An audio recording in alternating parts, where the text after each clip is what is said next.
Welcome to Grilling to Get Away, the podcast for backyard grillers who want to escape the everyday and fire up the flavor. Whether you're a seasoned pitmaster or just learning your way around the grill, we're here to share tips, tricks, and recipes that will make your next BBQ unforgettable. We'll talk meats, marinades, and even some mouth-watering sides. Plus, we'll answer your grilling questions and dive into everything you need to turn your backyard into the ultimate grill zone. So grab your tongs, fire up that grill, and let's get started. This is Grilling to Get Away, your go-to podcast for all things barbecue. Hey, what's going on, everyone? This is Greg, one of your co-hosts to the Grilling to Get Away podcast. I'm here with my buddy. What's happening, everyone? This is Ben. Ben, what's up, man? Not much. How are you? Good. I'm doing good. Good. Happy Valentine's Day week. Oh, thank you. Yeah. Same to you. I know Thank it's you. one of your favorite holidays. It is, yeah. You can crush some chocolates. Chocolates, yep. Yep. Mm-hmm. Surprised you didn't bring me any. Don't worry about it, man. I just got some time, huh? Yeah. It's not until Saturday. It's only Tuesday. Yeah. You can't spoil it too early. Yeah, I know, right? Because then it's like I set the bar too high. Yeah. Then all week long you expect something. So I got to break you down to build you back up. I know what you're doing. You're waiting until Sunday when everything it's all on goes sale. up 50% off. Yeah. And then you're going to... Well, actually, Greg, I bought it all last year for you. So I'll give it to you on time. Well, I know it doesn't go bad. Exactly, yeah. Right. See, So we're good. Yeah. All right, well, I appreciate it. Thanks in advance. You're welcome. Hey, quick, before we get started here, man, I just want to give a shout out to the folks out in Woodland Hills, California, Ben. Okay. I've been looking at the stats for the podcast. In Woodland Hills, California, like right outside of LA there, Yeah. been crushing the podcast. Well, that's awesome. Number one in like our region for like listening. It goes Woodland Hills, Waukesha, beautiful Wisconsin, and Chicago. Top 3 spots that listen to the podcast. So I just want to give a shout out to those folks. Appreciate you listening. Appreciate you sharing the podcast too, because we know it's not just one person, right? So Might be.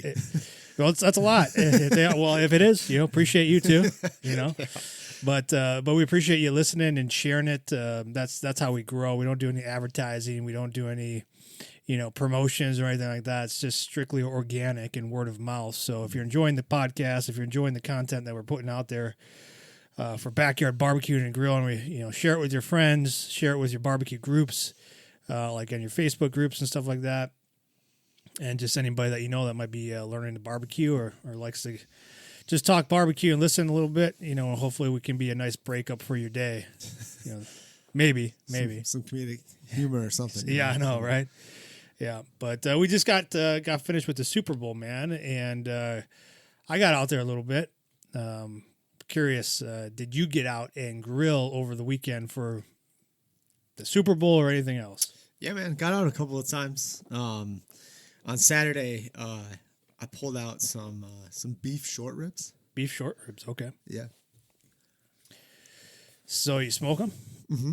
Smoke some beef short ribs and low and slow, hot and fast. What do you do? Yeah, man. I had it around like 275. So I mean, it was weird because like some were like super thick. Like I pulled out 4 packs, and as I was like unwrapping them, then it's like they came apart. So there's like 2 in each. So I'm like, all right, cool. Well, we got some meat here. Right. So the beef short ribs are typically, kind of maybe 2 to 4 inches long, and then same height. These were the ones that we had gotten from the cow.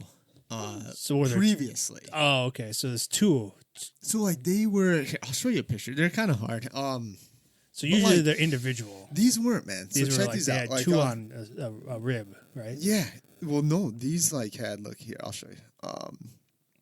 I took quite a few pictures and stuff for you. So beef short ribs are one of those. But they've got about like 3 to 4 bones. Oh, like, okay. I got you. Yeah. So these ones were a little bit different. I've had Usually they're individual. Usually, yeah. This has got 3 bones. This, yeah. So I hadn't really had these, had them like this before, because Yeah. I thought they'd just kind of be like one long Right, bone, to be right. honest. And I'm opening it up, I'm like, oh, Okay. I didn't expect it to be like this. Yeah. And you didn't cut it up. You just let it go. Because you could have cut those yeah, up. look at this. So I was like, all the fat. Yeah, dude. So like, they're a good amount, like pretty thick, like I said. Yeah, they're thick. They're like 3 to 4 inches. So you got the nice meaty part, and then you got like a kind of fat layer underneath it, and then you got the bones. More fat and stuff. Yeah. Like, yeah. I mean, they're not my favorite. I'm not gonna lie to you. I'll be honest too. Like I've had some tough cooks with them. For the amount of effort you put in for Right. like the little bit of kind of meat that you have on it. you know, you got to get a lot of them, I think, or it's got to be kind of like a side to whatever else you're cooking. Yeah, we did like a salad and some green beans and stuff, so it was fine. But like it was, I really didn't know what to expect. And, like the meat you got off, like that whole like that strip was pretty solid. Yeah. But then it's like you're kind of, and it's like real gristly and fat like throughout, and they're real like kind of greasy and stuff like they're a mess. So like it's almost too like at the end I spent more time flipping just cutting stuff and like cutting meat and like separating the meat and the fat. Yeah. than anything else. So, it was a good cook, man. It really was. But it like. So did you put them in like the cast iron, you put a tin, or what? I just put them right on there? Right on, just like I guess because they're the bigger ones, like so you didn't have to worry about it too much. How do you season it? So I put them in. I know you have one of these tubs too. It's like it's the Easy Drip. Yeah. The collapsible it one. Has it's got like the cutting board down in the bottom, and then you can like open it up and stuff. So I put it in there. I put a little Worcestershire sauce on them, and then I used I did some salt, some pepper, and then a little bit of our garlic ground pounder. Simple, yeah. Yeah, I kept it super simple. I was super excited. I wanted to taste like obviously the beef and stuff, and see let these ride and kind of look at doing a little bit more of like kind of that Texas style rub between like the salt, pepper, and that's what I did. Just do some salt on there, some cracked black pepper, and then just some garlic. Yeah, good. Yeah, one of the short ribs are usually like a low and slow for a long time. A lot of people braise them. Usually you put like a little bit of red wine in the bottom of it. Like if you're doing like a dish or a pan, you cover them with foil so it steams quite a bit because it is kind of a tougher piece. You got to do it low and slow so it renders down a little bit. Well, it was weird too, man, because like I had them on there for about 3 hours total. So I wouldn't say it was super low or slow. Like I don't feel like that was too long. But like they were all different sizes. I think that was kind of like the tricky part too. Is like some were only like maybe an inch thick. So by the time I was done, they were a half inch. And like those were some of the better medium ones that didn't have like a ton of fat. So I pulled those ones earlier because I didn't want them to dry out and stuff. And it was kind of almost like I'd pull some and we would eat them, and then I'd let the other ones kind of go for longer and stuff. So like, they were like the first ones that I pulled, dude, were like, they were like just real small. Yeah. Okay. So. Well, so did you serve it with anything else? No, man. No, just the beef short ribs. Well, we did a salad and green beans, but like nothing. That was it. Yeah. So just let those ride. I don't know. Like I said, I know we didn't get any on this cow that we got in the past year. And that was like an option. Yeah. I remember I was like, I'm good. Yeah. Like, I had some from like, I want to say it's like how many cows have we gotten? About 6 so far, give or take. I want to say, dude, I still have some from like the third cow. Like, kind of those long, fat ones. But there's so much like fat on them and stuff. And it's just like, I don't know. I got to use those up, man. Yeah. Yeah, I know. They keep staring at me in the freezer and stuff. And like, it's like, I don't. Like I said, I just did some. And these ones had way more meat on it than I expected. Okay. So it was good. It was like. It was solid, but like I said, there's like that whole fat layer and stuff, and you're almost like it's not you don't really get to eat them like traditional ribs and stuff. They're okay. Okay, all right, man. Anything else? You cook up anything else? Yeah. So for Sunday, the Super Bowl and stuff, we did. I didn't have quite as much time as I wanted. We had a few things kind of going on around the house and stuff that kind of took over. But we did pigs in a blanket. While I was doing the ribs too, I threw like a big onion on there and I smoked that for like 20 minutes and then pulled it. And I didn't want it to get like, I only did it for kind of a short amount of time because I wanted it to like to catch some smoke, but not really cook. Right? Like, I didn't want it to get all too soft. But then I used that the next day and we made some homemade like pico de gallo. So it had like just like that hint of smoke to it from the onion, which was cool. And then we did the buffalo chicken dip. So nice. I smoked the chicken. We used some chicken breasts for that and smoked those in a cast iron for about an hour and stuff. And then brought them in, let them set, kind of cool off, shredded them. And then, we made the dip. Nice, man. Yeah, we talked about the dip a few episodes ago. We got the recipe out there on the website, burnpitbbq.com. You go check it out if you want to try that out. I know that's a staple for you guys. I wanted to do that, but I gave the boys an option. Like, because we had their party the day before for the family, so I was grilling out like, so it was pretty heavy food, right? So like it was brats, hot dogs, chicken thighs, and then shrimp salad and all this other stuff. So it's pretty heavy. So delicious. Yes, delicious. So like Super Bowl, like we kind of say, hey, pick one. What's your favorite thing you want us to cook? One picked nachos, one picked wings, and then one picked what was the other thing? Jalapeno poppers. Nice. So those were the three things we did. So I didn't do the dip, but yeah, I went to the butcher block and got some brats and hot dogs from them. Big hot dogs, big homemade hot dogs from them. They're so good. Yeah, and the homemade brats as well from them.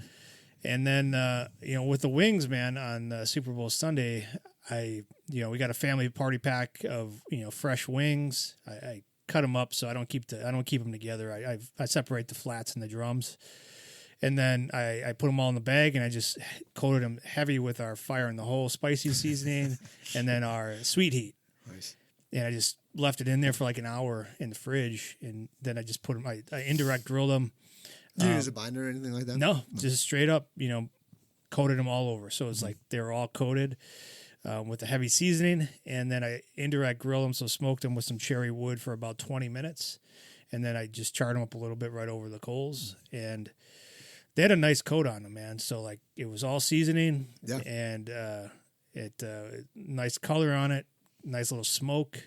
And my wife asked the same thing, like, what'd you put on these, How long did you say you grilled it for? So I smoked them for about 20 minutes. Okay.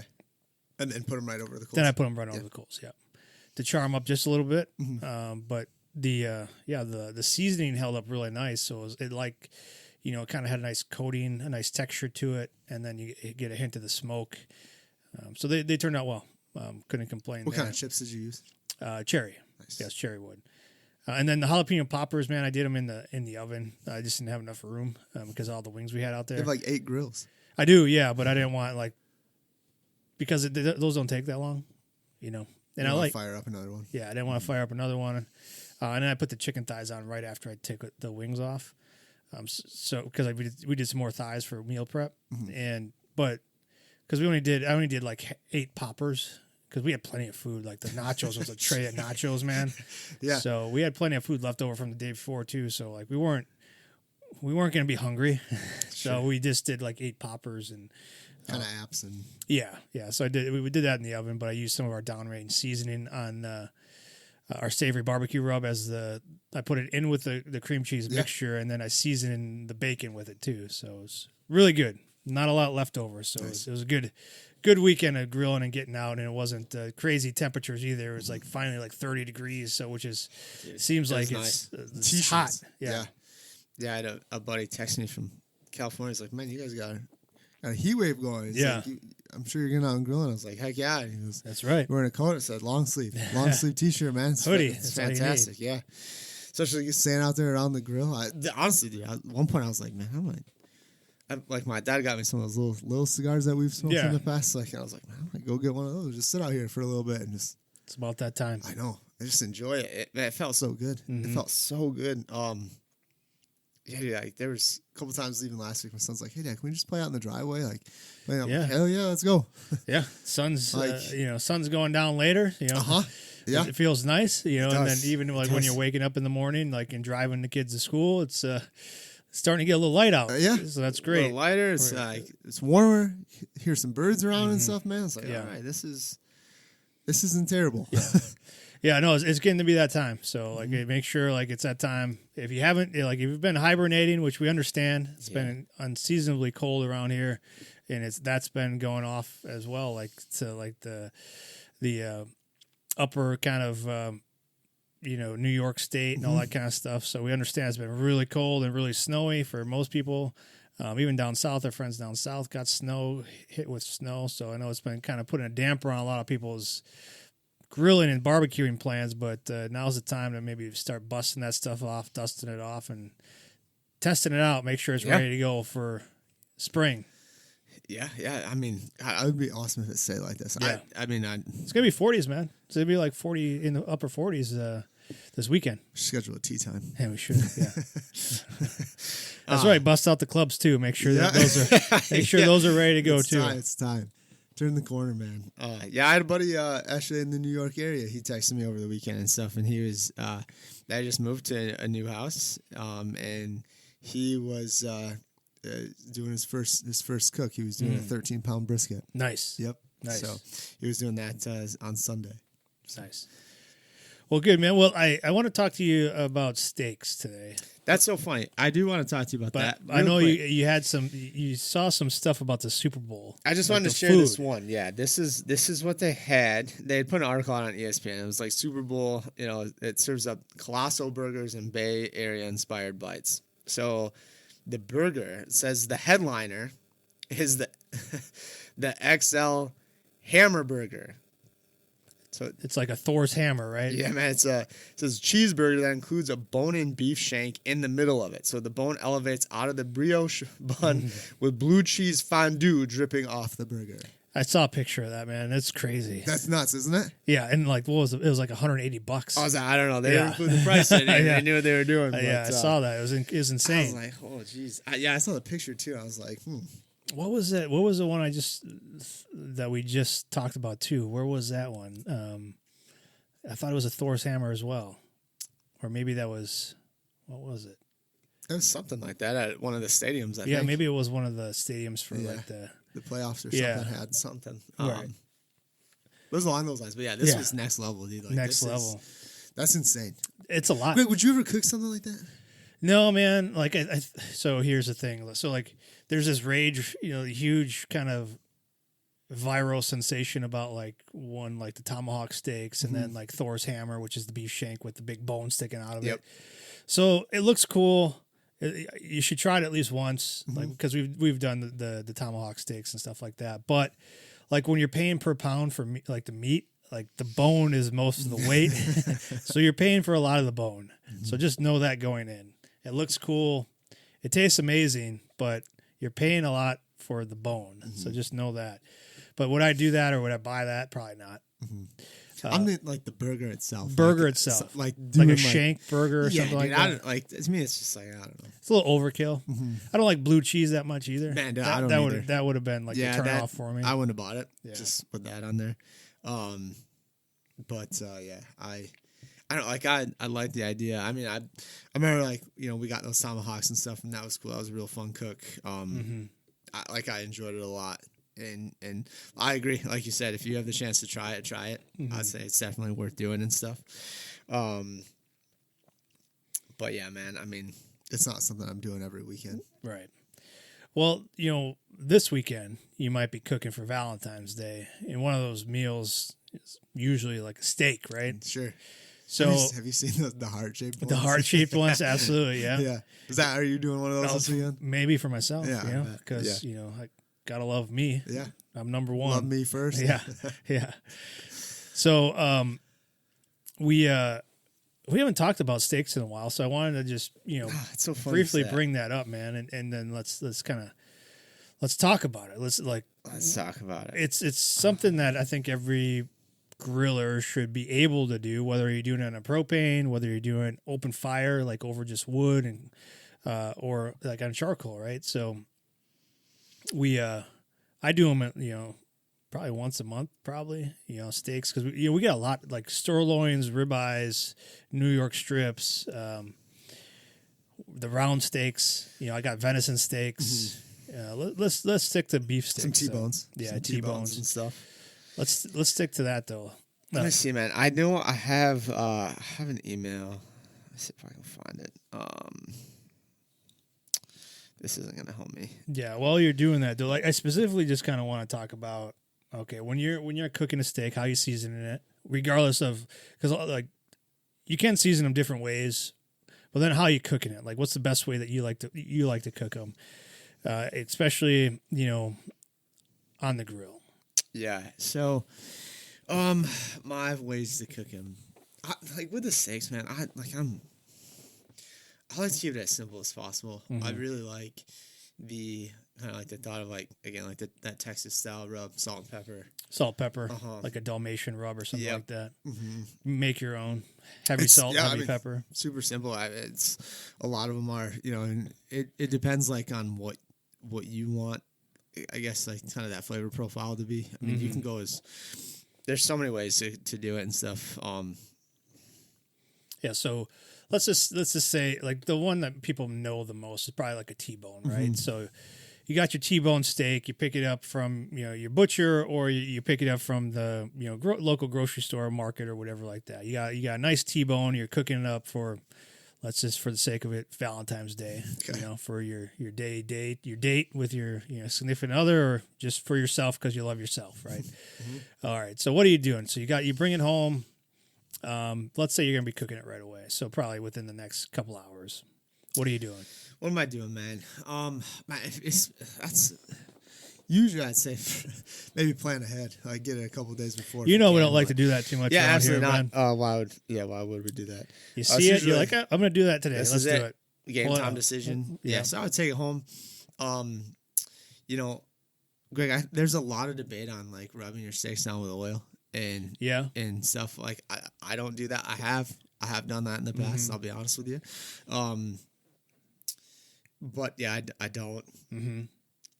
You can, if you're doing a steak, you can make a compound butter. Yep. And you can make that ahead of time. But usually, I'll get it home. Get it out of the package, kind of clean it off. If it's kind of grosser, like rinse it off and then pat it dry with, a paper towel and stuff. And then I'll season it and put it back in the fridge. Yeah. Just on a plate. Heavy seasoning. Yep. Put it back in the fridge. Even then, too, man, like there's times, too, where I'll just sprinkle it with like some salt and then I'll put it back in the fridge. Let that kind of tenderize it a touch. We've talked about that, too, in the past, like the dry brine. So that's basically just salt. Yeah. I mean, it was pretty cool. I had a conversation with a buddy of ours, like of the business and stuff, and he's out in like Las Vegas area. And I talked to him Friday, and he was talking to me about kind of dry brining, like salmon and stuff like that, and just salt, pepper, and sugar is what he uses. But like, I mean, you can do that with the steaks too. It's not really my go-to, and like. I won't go too heavy on the salt. Like, I mean, I really want to taste the meat. Yeah. I'll be honest. Like, I want to taste like the beef flavor and stuff. Like, you're spending a lot of money on these, on the cuts of the beef there and stuff. And so to me, it's like, I want to have like the flavoring, but I want to enjoy the meat as well. Yeah. So you're seasoning it. And again, if you can plan ahead, you could probably season it and leave it in the fridge overnight. If you can. But if not, like, I mean, at least a half hour. At least a half hour. Yeah. And it'll be fine. I mean, if you can, if you don't have a grill and stuff, I mean, I'll tell you what. Like there was one year I know it was Valentine's Day and I picked up steaks and stuff and dude, I did them like we had a George Foreman and I did that in our apartment. Yes, yeah. Everybody starts somewhere, man. Yeah, that was the beginning of your. It sure was. Grilling. We haven't talked about that, man. I didn't know about that. Yeah. Call you Michael Scott. Like to wake up to the smell of bacon. Smell of bacon, sue me. Actually, don't. That's great story. We need to do a tutorial on that for the YouTube. Foreman? Yeah, we might still have. I'm not sure. I'll have to see if I can dig that out. But so like I remember, I just kept it super simple. I mean, it was okay. It's probably about. I think I cooked that one to like medium well, and you clamp it down and just let it ride. Because I don't think it has like a temperature. No, it doesn't. You just plug it in. It's like one of those waffle makers, right? Yeah, it's got a red light on it. Yeah, when it's hot and when it's not. Hey. Well, that's so you season it. You put at least a half hour beforehand, and then how you setting up your grill. So, I know. We like to use charcoal. I've done steaks over open fire before. Yeah. But let's keep it simple. Like if you're doing it charcoal or propane, how you setting up your grill? I mean for that one, it kind of depends, man. Like again, we've cooked these steaks so many ways. I've done it where I'm not even setting up my grill, almost like where I got the chimney rolling. Yeah. And you just put it like right on, like you have your rack right on top of there. On top of the chimney. You can do that. There's one guy I follow. I don't remember his name. It's gonna set me off. But he builds all of his own like cast irons and stuff like this. He's pretty cool about it. Like has his own like chimney that he's built and stuff. And but I mean he'll just put it like he'll get his chimneys going and then he just puts his steaks like right over it and stuff. And you get like that nice crust built up on the outside, and then on the inside, like it's that nice kind of pinkish, you know, anywhere from rare to medium rare, depending on how long you have it on there and stuff, and everything. But it all depends like how you like your steaks. We've done the caveman steaks. Yeah, where you just throw them right on, and right on the coals. Yep, right on the coals or the wood. Yep. It's important to use like lump. You know, if you're doing that, don't use you know the charcoal because you'll get ash all over like the meat and stuff. And I think we've got pictures and stuff like that on the website as well. And that's like I'll tell you what, like you want to impress like this is your first time cooking for a girl or something like that. Like that's kind of a cool. Well, depends. You know, well, I guess that'll be a good test. You'll know if she's the right one. If she's like, oh, that's pretty cool. Well, like and if she's like, what are you doing? You're supposed to put it on the. I got. Hey, just check this out. Yeah. Trust me. Yeah. So that's kind of an interesting way. I mean, we even see like her good friend Steve Reichland and stuff. Like he'll take it and he'll put on like the shovels. Put on shovel like right on top. Gotta be a clean shovel. Yeah, clean shovel. Make sure you got a clean shovel. His always look brand new. They do. And polish and stuff, and obviously spray it. You want to spray it. Like he's got this big square garden shovel that he just puts it onto the coals, and then he puts the steak right on top of there. I always think like that's always interesting to me. I've never done that, Greg. No, I've never done that. But I guess you could probably use like a pitchfork too. You could, Look like an animal. Like and you see too, like people with the drum smokers, then they'll do the tomahawks and they'll drill like the holes in the steaks. I guess you do it with like your T-bones, drill a hole through the steak and hang it like that. Yeah, I guess. But you know, or if you have like the kind of the tall like the water smokers or anything like that, the drums and stuff you can play. I mean, like I said, man, there's tons of ways.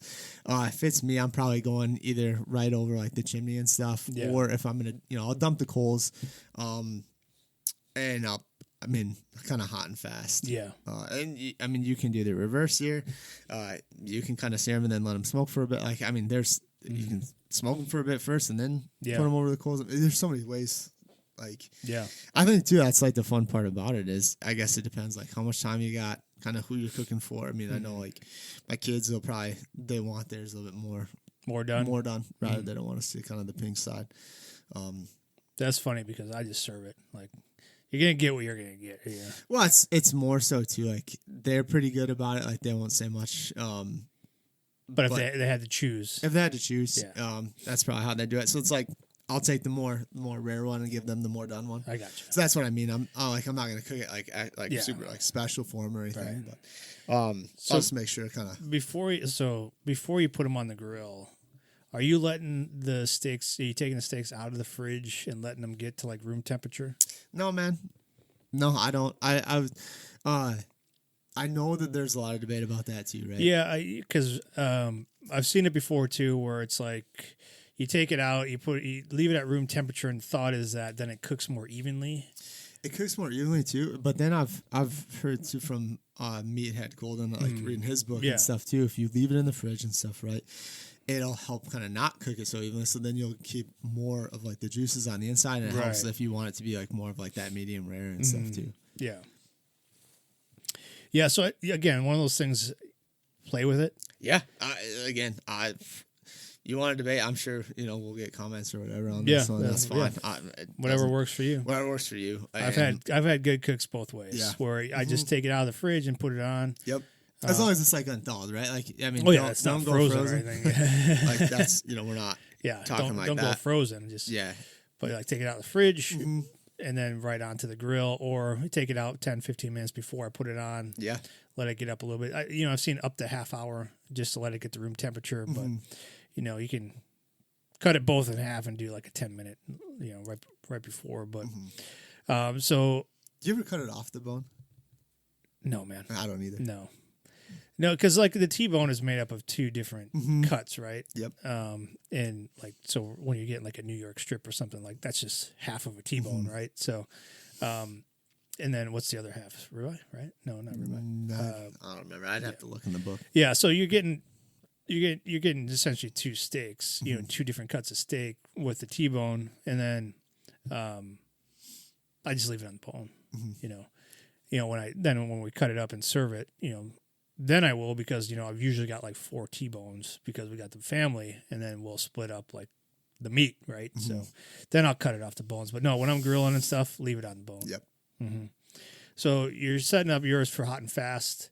I like to do a little bit differently. Like I do like to do like a little bit of I sear it at the end.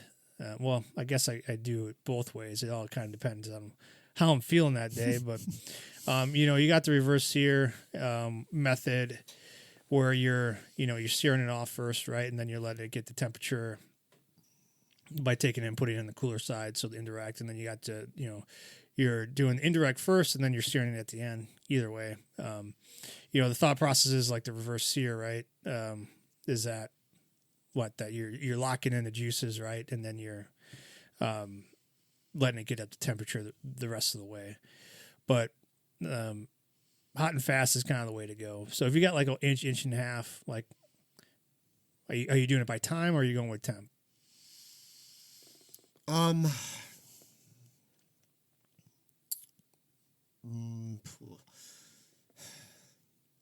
guess it depends. Like, there's times where, I'll go by time or I'll go by temp. Usually, I mean, most of the time I'm kind of going by time on how long I'm leaving it on each side. Mm-hmm. If it is, I guess it depends. Like, for T-bones, mm-hmm. they're not like too thick. Right. So for that one, I'm probably going more time. Yeah. So like what, like 4 to 5 minutes per side, less? Yeah, probably less. I mean, for the first side, depending on how hot it is, mm-hmm. I'll go, anywhere from 3 to 4 minutes, and the second side anywhere from about like 4. Okay. So it's kind of So and then gauge it, like temperature that you're looking for, shooting for, typically. I mean, for like medium rare. What, like again, it's like you can like tell by the feel, right? Like we've talked about doing like your hand and stuff. So if you have like your thumb and your pinky, mm-hmm. that's gonna be like well done. And then kind of if you have like your index finger and, mm-hmm. and your thumb together, I mean, that's going to be just kind of feeling the meat. That's going to be more your medium rare. So I love doing that, mm-hmm. and just kind of seeing, and then I'll pull out the thermometer and like check real quick, just to see like how accurate am I, right? Yeah. Like how am I close? I'm like, am I okay with this? But yeah, man, I mean, anywhere from 145-ish to mm-hmm. 150, I'm pulling them. Yeah. And if you needed some help, we got a time and temperature guide out there on the website, burnpitbbq.com. Just search for the time and temp guide. Mm-hmm. They'll give you for not just beef, but like all the major cuts of meat as well. And then also some of our pairing suggestions for wood, which go well with the different types and cuts of meats and other foods and things like that. But yeah, I'm usually going like 4 to 5 minutes per side. I'm going by feel a little bit more. When you're first starting out, maybe you go by temp. Get a thermometer out there. You don't want to underserve, right? You don't want to have it blue, right, which is ultra rare. But at the same time, you don't want it to be a hockey puck either. You don't want to waste that meat that you got going. But yeah, usually, I mean, if you're pulling at 140, 145-ish, and you let it rest for a little bit, it's still going to cook internally mm-hmm. for a little bit. So you should still have a nice pink center. And if you want to go a little bit more well done, then obviously you pull it a little bit later. And are you letting it rest then when you pull mm-hmm. it off? Yeah. Yeah. How long you usually let it rest? Like 10 minutes. 10 minutes. Yeah. Mm-hmm. Yeah. Same here. Usually let it rest a little bit and then serve it ready to go. Mm-hmm. Do you do anything like, kind of as the cook? You see a lot of guys using, what's the one, man? I'm drawing a blank on like the It's not parsley. It's not parsley. Chives? No. It's like where they'll dip butter. They'll dip it in the butter. And then they baste it with it? Yeah. You know what I'm talking about? It almost looks like the Christmas tree. Like, yeah. I can't think of what it's called. Basil? Thyme? No. It's sprigs of some herb. Yeah, right. I can't think. I mean, that tells you how much I do it. Yeah, no, I don't do it. I don't baste it or anything like that. No. Like if I'm doing it in like a cast iron, sometimes I'll baste it with some of that butter mm-hmm. if I put it down in there. But most times no. I've done compound butter in the past, mm-hmm. so like the compound butter is basically you're taking butter and you're seasoning it and putting in whatever other things you want to put in there. Then you're rolling it up like in cellophane and then you're freezing it. So then you don't have to freeze it, but like if you want to do a bunch ahead of time, you put it in the freezer and then you just cut out like quarter size discs and then you put it on top of the steak when it's done. adds another layer of flavor to it. Just another cool thing to do if you're looking to impress somebody ahead of time.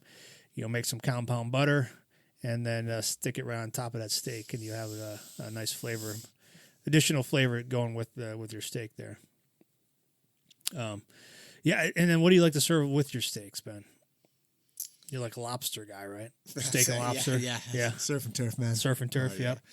I mean, if you could. Yeah. Shrimp. Yeah, Can't shrimp. go wrong with some shrimp. No, man. I usually I like to go more like a vegetable. Yeah. So either like asparagus, broccoli, baked potato. I don't think you can go too wrong. I'd say like those are probably like, potato. You can do multiple different ways. But one of those three usually. Yeah. Yeah. Like green beans, corn. I beans, guess kind of in the summer and stuff. Yeah, we'll do. Yeah, we like some mashed potatoes to go along with it. And do you saute mushroom and onions? No. I'll do onions. Onions. Okay. Yeah. We don't do too many mushrooms and stuff in our house, but no. Yeah, if I can, I'll definitely do some onions with it on the side. That's one thing we will do quite a bit. Like if I'm doing steaks, usually then I'll bust out the cast iron and then we'll do some sauteed mushrooms and onions. That's really simple. You just put a bunch of butter down into the cast iron. You put it right over the coals, or it depends like how much time you got. And then onions, mushrooms, season it with some of our garlic seasoning, and you're good to go. Maybe put a little bit of red wine down in there as well. Reduce it down, and then you got some nice sauteed mushroom and onions. Yeah, you can always do that too while the steaks are resting. Yeah, you could do that too. It doesn't take too long. But I like to put them on the grill there too. Again, you could just add a little bit of smoke to it too. It's a good thing to try out if you got some time to do it. Yeah, I mean, that's usually when I like to have like the broccoli rolling or like, again, the potatoes and stuff. Those you got to, obviously, I mean, if you're doing like baked potatoes, you got to kind of gauge it and do those a little bit ahead of time and stuff like that too. If you're going to grill them. But you got some options, Greg. Sure do, man. All right, well, good. What are we missing? Like, if somebody's going out like and cooking some steaks this weekend, what other tips do you have for them? What are tips? Again, if you don't have a grill, if you're cooking inside, cast iron's great. I know even like our Steve Reichlin, man, like he prefers steaks on like the cast irons, like using like a griddle and stuff over the grill. He said like those have been some of the best steaks he's ever had. So if you have like a Blackstone and stuff and you've never done steaks on it, like, man, try it out. Try it out. I've done that in the past too, and those are really good. It's really, really good.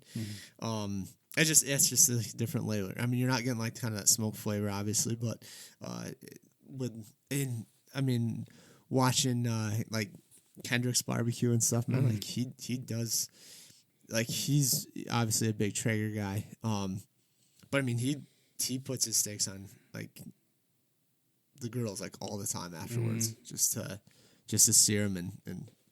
So he does them on the Traeger, and then he does it like on the grill. And then he'll put it on like his I don't know if he has the Blackstone or not. He's got some kind of like a griddle and stuff, and he'll have it all turned up and stuff, and he'll smoke them for a while, and then he'll pull them and then put it right on there. Sears it. Yeah, probably get a nice char. Yep, nice crisp char on the outside there. Yeah, so you got options. You got options. So there's thousands of ways to cook them and stuff. I mean, you can steak fajitas. Big fan of those. Carne asada. Look at you. You're so cultured. I am, yeah. Yeah, man. And then again, you can do onions and peppers and stuff with that. Like, oof. Yeah. Kebabs. Kebabs. Skewers. Yeah. You do some shish kebabs. Those are. And we've done those. We have a bunch of times. So we haven't talked about those in a while. But that's another way to do it. And again, quick, easy, fancy. I love doing kebabs and stuff. Like, they look cool. They're fun. Yeah, got a recipe. We got recipes out there on the website. We got the kebabs out there with the steaks. We got ribeyes. We got porterhouses, tomahawks, New York strip, fillets. Anything you're thinking about, like you could probably go out there and just type in steak on the search bar at burnpitbbq.com, and a bunch of recipes will come up. I think I did a few for our YouTube page as well, so I got some videos out there. I believe I did some porterhouses and did a video out there. So if you're looking for some ideas or just some tips on how to do it, we got you covered. But yeah, I just want to talk to you about that because we haven't talked about steaks in a while. It's a good holiday, I guess you could call it a holiday coming up where steaks might be on the menu. But then Ben, man, we're coming into one of our favorite times too, man. St. Patty's Day. St. Patty's Day. Yeah. And it's going to be time to brush off our corned beef knowledge, pastrami knowledge, our cabbage knowledge, so we can share some of those recipes and tips. I'm going to start drinking Guinness soon. Just get ready. Yeah. Get in the spirit. Mm-hmm. Mm-hmm. Shoot. Yeah. Shoot. Yeah. But anything else you got coming up this week that you're going to be cooking or grilling outside? Yeah. So, like I said, I didn't get to cook as much as I wanted to on the Super Bowl and stuff. So we do have some other things. We'll be doing some armadillo eggs at some point this week. So we'll make sure and kind of get some pictures and. Let's talk about that if you do them next week. Okay. Talk about armadillo eggs next week. Mm-hmm. Would like to talk about the process with you. Sure. Good. Well, I don't really have anything coming up. Like I said, I got out quite a bit over the weekend. So we're gonna go through all of the leftovers we all have throughout the week and see where it takes us. That's my favorite. Yeah. That's my favorite, man. I know like some people don't love like the leftovers. Mm-hmm. It's one of my favorites. Mm-hmm. I did make our game-changing mac and cheese. I didn't smoke it, but I just made the recipe and did it in the oven. So, did you use a beer? No, I didn't do that one. That one doesn't call for beer. They all call for beer. They all call for beer. Yeah. No, I didn't use any beer on this one. But this one called for Gruyere cheese, and because I wasn't smoking it, my wife picked up apple smoked Gruyere cheese. So, could you tell? Yeah, you could. You could. I believe that. All right, you look at me like you don't believe me. Like, could you? How did you like it with the apple hint in there? It wasn't bad. Okay. Yeah, because I cut off some chunks before I put it in, shredded it up, and put it in there. But it was cheesy, man. Cheesy. That's what you bacon. Want. Good. Seasoned with our sweet heat. So that's always a crowd pleaser too. So I made a bunch, so I was able to freeze some for later. But yeah, man. So that's all I got going on. Yeah, that's all I got for this episode, man. So hopefully we can talk about some of those armadillo eggs next week. All right? Try and see what I can do for you. Sounds good, man. Appreciate it. Anything for you. All right. Well, yeah, again, appreciate everybody listening to the podcast. Appreciate everybody sharing it. So if you're listening, if you made it this far into the podcast, share it with your friends. Share it with your barbecue community groups to help us continue to grow and spread the word. All right, man. That's all I got. Sounds good. Take it easy. Cheers.